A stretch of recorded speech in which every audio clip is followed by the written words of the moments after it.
seated for the homily. Brothers and sisters, once again, let us honor our beloved Lord Jesus as we give Him a warm round of applause, please. Happy Feast Day.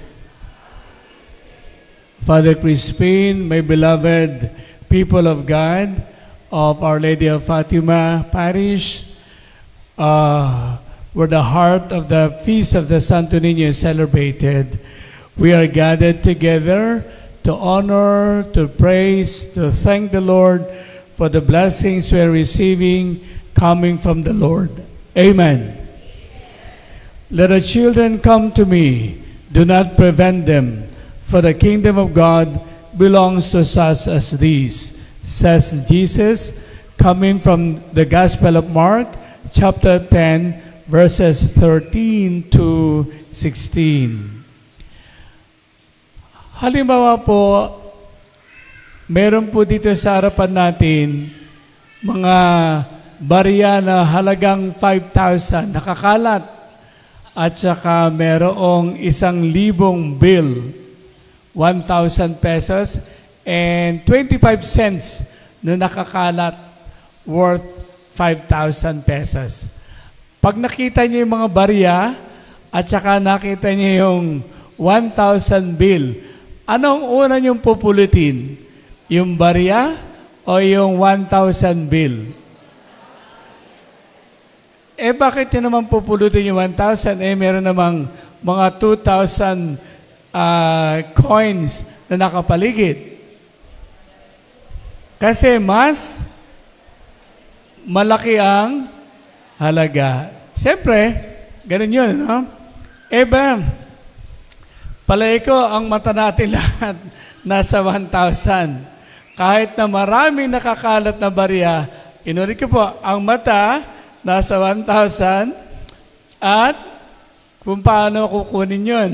Kahit maraming coins, hindi sila masyadong mapapansin. Amen. May halaga naman, pero mas mahalaga ang 1,000.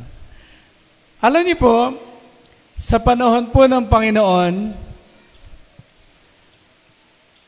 pinahalagahan niya ang mga bata. Kung sa ngayon, noon ang mahalaga 1,000 lang. Lahat ng barya, gaano man sila kadami, huwag mong pansinin, huwag mong kunin, pabayaan mo. Bakit? Sasabihin natin, walang halaga. Amen. Yun po yung tingin noon sa mga bata, sa mga babae, sa mga may sakit, sa mga balo na babae. Tingin sa kanila, walang halaga, walang kwenta. Pwede mo nang pabayaan, pwede mo nang hindi pansinin. Isama pa natin ang mga may sakit, ang mga may karamdaman, lalo na yung mga may ketong sa panahon ng Panginoon Jesus. Sa dami-dami nila, hindi sila pinapahalagan ng pamahalaan, pati na yung pananampalataya, pati na ng lipunan. Ngayon, kaya napakalaking gulat ng mga taong nakikinig kay Jesus nang palapitin sa Kanya ang mga bata, sila ay kanilang tinipon at sinabi pa na sila ang larawan ng mga taong papasok sa langit nating tahanan. Laking gulat ng mga tao. Bakit yung mga taong walang halaga? Bakit yung mga taong paslit? Bakit yung mga taong nasa laylayan ng lipunan ang pinahahalagahan at larawan ng pagtungo sa kalangitan? So, ano po yung meron sila na nakita ng Panginoon para sila ay gawing halimbawa ng mga taong papasok sa langit. Ang unang-una po, sabi nga po ni Jesus, wala silang halaga, pero pinahalagahan ng Panginoong Diyos. Ganun po yung bawat isa sa atin. Sa atin po kasi, sa ating bayan, sa ating pamayanan, yung nakatapos, yung may pangalan. Yung magandang bahay, yung may pangalan. Yung mga may posisyon, may pangalan, may halaga. Kung minsan nakakalimutan natin, ang halaga ng tao ay wala sa posisyon, wala sa pinag-aralan, wala sa binibigay ng sosyedad sa buhay ng tao. Ang halaga ng tao ay nasa buhay na pinagkaloob ng Diyos sa Kanya. Amen. Kaya po, mula pa ang buhay, mula sa sinapupunan ng babae, hanggang sa kanyang kamatayan, mahalaga. Amen. Walang makapagsasabi sa atin, fetus pa lang yan, walang halaga yan, patayin mo na. O walang magsasabi sa atin, matanda na yan, nakahiga na lang sa banig ng karamdaman, patayin mo na. Ang mahalaga lang, lahat na nagtatrabaho, lahat ng kumikita, lahat ng malakas, yun, bigyan natin ng buhay. Hindi po. Sa Diyos, lahat ng may buhay, may halaga. Amen. May kwenta, may sinasabi, may maibibigay. Ganun po, pinahalagahan ng Diyos ang tao. From the womb to tomb.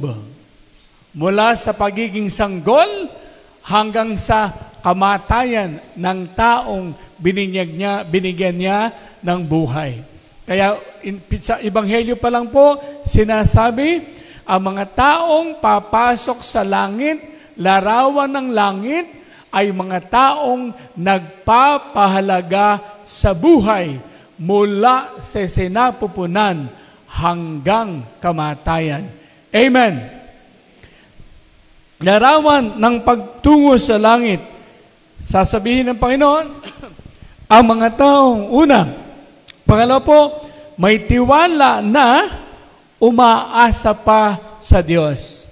Alam niyo po, natutunan ko itong pagtitiwalang ito at pag-asa nung po ako ay nag-heart attack sa Amerika noong August 30, 2022. At nung ako'y nasa ICU na, September 2, September 3, inatake po uli ako sa puso. As ICU na ako sa loob ng ospital. At nakatulog po ako ng tulog, comatose, September 3 hanggang September 10. At binigyan na lang po ako ng 10% chance to live. Sinabihan po aking pamangkin, Joel, you need to sign 2 documents. 1, we will not touch your uncle until he dies. Or, we will touch him, but it is very delicate. He has only 10% chance to live.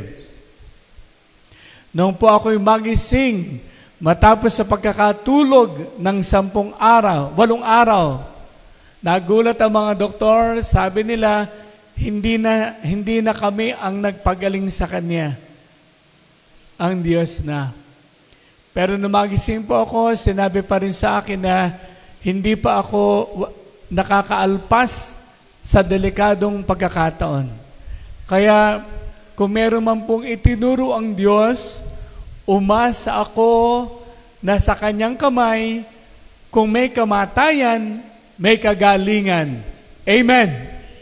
Umasa ako na sa kanyang kamay, kung may pagkakasakit, may pagtayo mula sa banig ng karamdaman. Amen.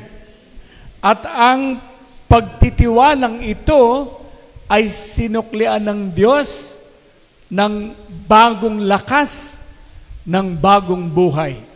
Wala na po, ang doktor na po umamin, hanggang dun lamang kami. Bahala na ang taas. Yun lang ang maibibigay namin sa iyo. Bahala na ang Diyos. Ano po ang gagawin ko? Wala na. Kundi magtiwala at umasa sa kanyang biyaya ng buhay at ng lakas.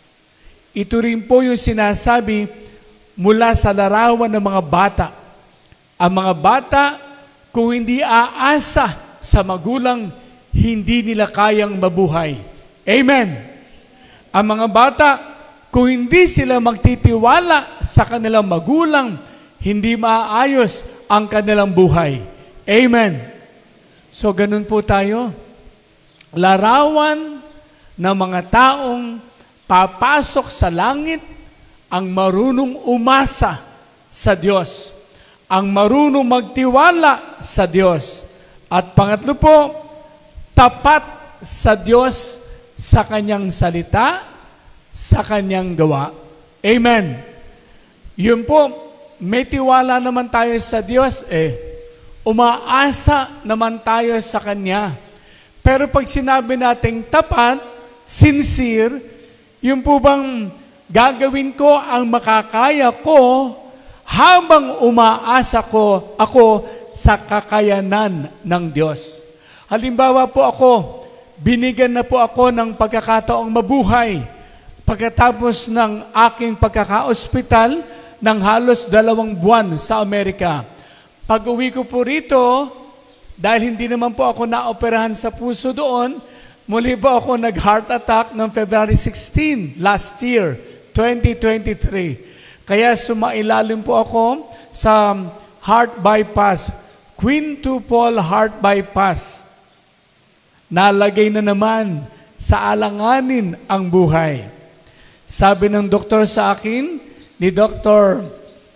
John Andrew Yam, 99% po, Bishop, kaya ko po kayong operahan. 99%. Kilala ko po sa sarili ko, 300 na ang aking naoperahan sa puso.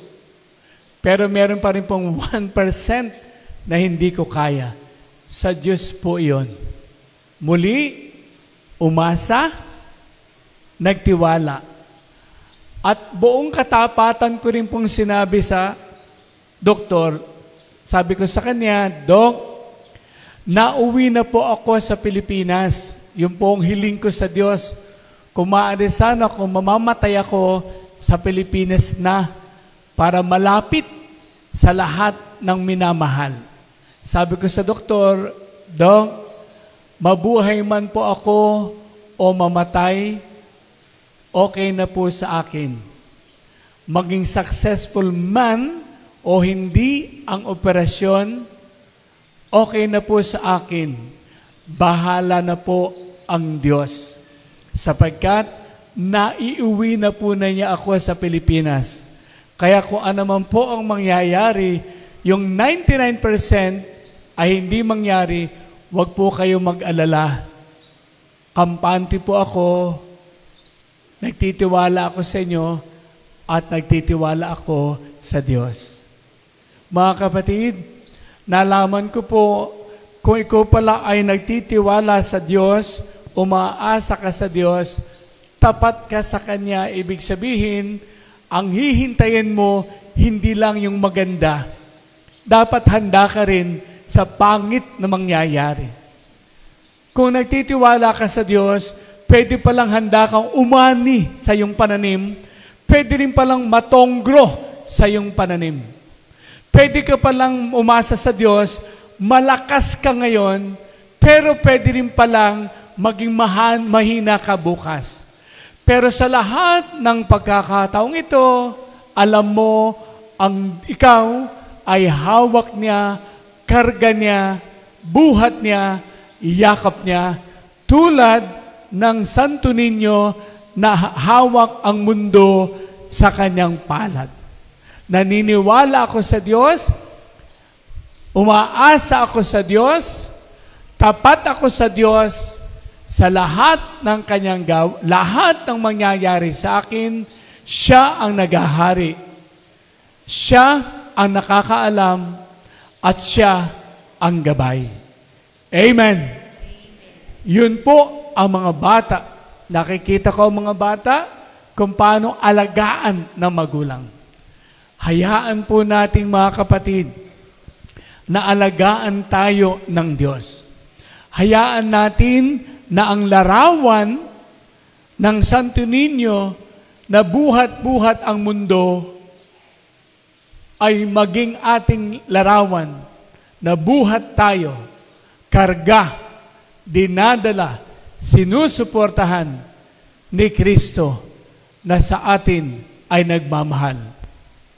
Nawa, tayo'y patuloy na magpagkalinga, magpagabay, patuloy tayong magpaakay sa ating mahal na Niño Jesus na ang nais ay tayo'y lumago mula dito sa lupa patungo sa langit nating tahanan.